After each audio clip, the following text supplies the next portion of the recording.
अस्सलामुअलैकुम और खुशामदीद। अगर आप किसी भी टीचिंग एग्जाम खास तौर पर महाटेट की तैयारी कर रहे हैं तो आज का ये सेशन आपके लिए बहुत अहम होने वाला है। आज हम बात करेंगे जॉन पियाजे की मशहूर थ्योरी पर जो चाइल्ड डेवलपमेंट का एक लाजमी हिस्सा है। तो चलें इस मुश्किल टॉपिक को बिल्कुल आसान जुबान में समझते हैं। अच्छा, शुरुआत करते हैं एक असली सवाल से जो पिछले महाटेट इम्तिहान में आ चुका है। इस सवाल को जहन में रखें क्योंकि इस सेशन के आखिर तक इसका जवाब आपके लिए बच्चों का खेल बन जाएगा। ठीक है, तो आइए सीधा मुद्दे पर आते हैं। पियाजे की पूरी थ्योरी को समझने के लिए हमें सिर्फ 3 बुनियादी चीजों को समझना है। अगर ये 3 बातें आपके जहन में बैठ गईं तो यकीन माने बाकी सब कुछ बहुत आसान हो जाएगा। तो सबसे पहली और सबसे अहम चीज है स्कीमा। अब ये स्कीमा क्या है? इसको आप ऐसे समझें जैसे हमारे दिमाग में मालूमात को स्टोर करने के लिए छोटे छोटे फाइलिंग कैबिनेट्स बने हुए हैं।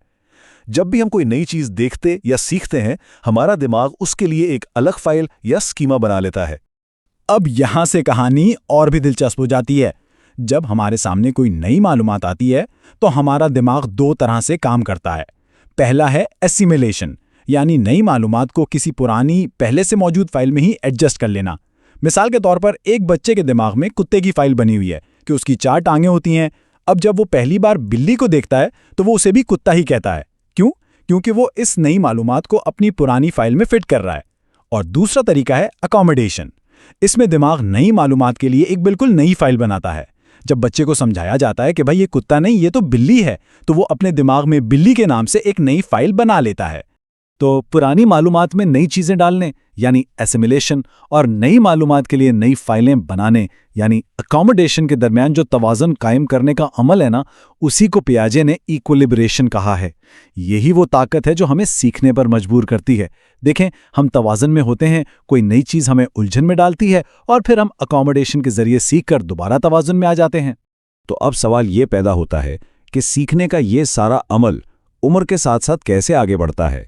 इसके लिए पियाजे ने तरक्की के 4 मशहूर मराहिल बताए हैं। और एक बात याद रखें, MATET इम्तिहान में इस हिस्से से सवाल आना तकरीबन तय है। ये रहे वो 4 मराहिल: हिस्सी हरकी, कब्ल अमलियाती, ठोस अमलियाती और रस्मी अमलियाती। हर बच्चा इसी तरतीब से इन मराहिल से गुजरता है। हाँ, उम्र थोड़ी बहुत आगे पीछे हो सकती है।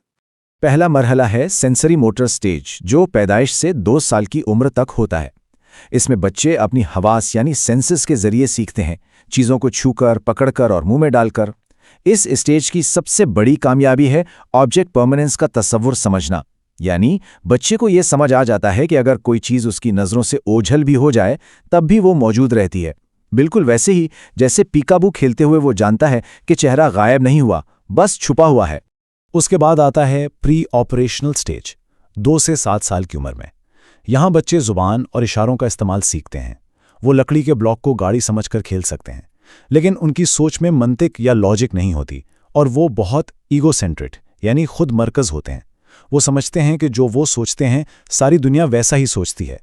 तीसरा मरहला कॉन्क्रीट ऑपरेशनल स्टेज एक बहुत बड़ा टर्निंग पॉइंट है। 7 से 11 साल की उम्र में बच्चों की सोच में लॉजिक आ जाता है। वो कॉन्जर्वेशन का उसूल समझ जाते हैं, यानी अगर आप एक चौड़े ग्लास का पानी एक लंबे पतले ग्लास में डाल दें तो पानी की मिकदार नहीं बदलती, भले ही वो देखने में ज्यादा लगे। वो अब इस तरह की मंतिक को समझने लगते हैं। और आखिर में है फॉर्मल ऑपरेशनल स्टेज, जो 12 साल की उम्र के बाद शुरू होता है। इस स्टेज पर नौजवान एब्स्ट्रैक्ट कॉन्सेप्ट्स यानी ऐसी चीज़ों के बारे में सोच सकते हैं जो सामने मौजूद नहीं हैं, जैसे इंसाफ, ईमानदारी या रियाजी के मुश्किल फॉर्मूले।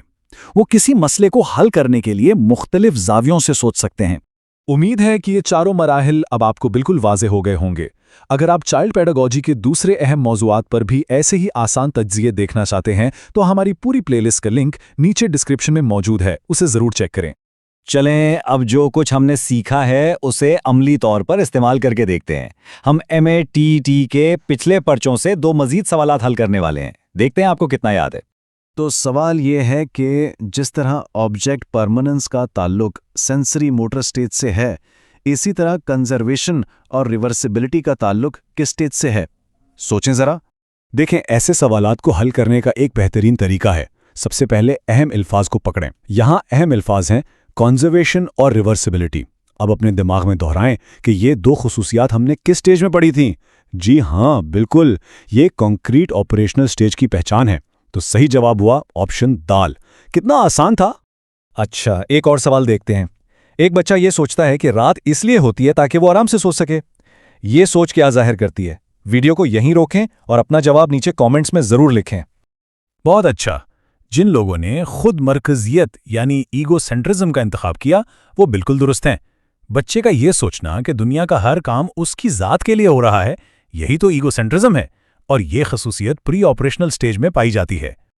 अच्छा, इम्तिहान में आला नंबर हासिल करने के लिए सिर्फ थ्योरी जानना काफ़ी नहीं है, आपको उस पर होने वाली तनकीद के बारे में भी मालूम होना चाहिए। तो आइए पियाजे के नज़रिए पर एक तनकीदी नज़र डालते हैं। देखें, पियाजे का काम अपनी जगह बहुत अहम है, लेकिन कुछ माहिरीन का मानना है कि उन्होंने बच्चों की सलाहियतों को थोड़ा कम समझा। ये भी कहा जाता है कि तरक्की इतनी साफ सुथरी मरहलावार नहीं होती, बल्कि एक मुसलसल अमल है। और सबसे बड़ी तनकीद ये है कि उन्होंने माशरे और सकाफत के असर को नज़रअंदाज किया, जबकि हम जानते हैं कि बच्चा अपने माहौल से बहुत कुछ सीखता है। ठीक है, तो अब सेशन के आखिर में आइए जल्दी से इन तमाम अहम नुकात का खुलासा कर लेते हैं जो आपको अपने इम्तिहान के लिए याद रखने हैं। बस ये 4 बातें जहन में बिठा लें। अव्वल, बच्चे खुद अपने इल्म की तामीर करते हैं। दोम, सीखना एसिमिलेशन और अकोमोडेशन के तवाजुन से होता है। सोम, चारों स्टेजेस की सबसे खास बात क्या है ये आपको मालूम होना चाहिए। और चहारम, इस थ्योरी की कुछ खामियां भी हैं जिनका इल्म होना जरूरी है।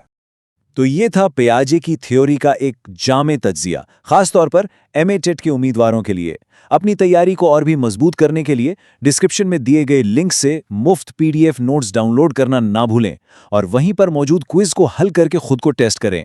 अगर ये कोशिश आपको पसंद आई हो तो हमारे चैनल इरशाद अहमद वहनवाड़ को लाइक, शेयर और सब्सक्राइब जरूर करें। आपकी तैयारी के लिए बहुत बहुत नेक ख्वाहिशात।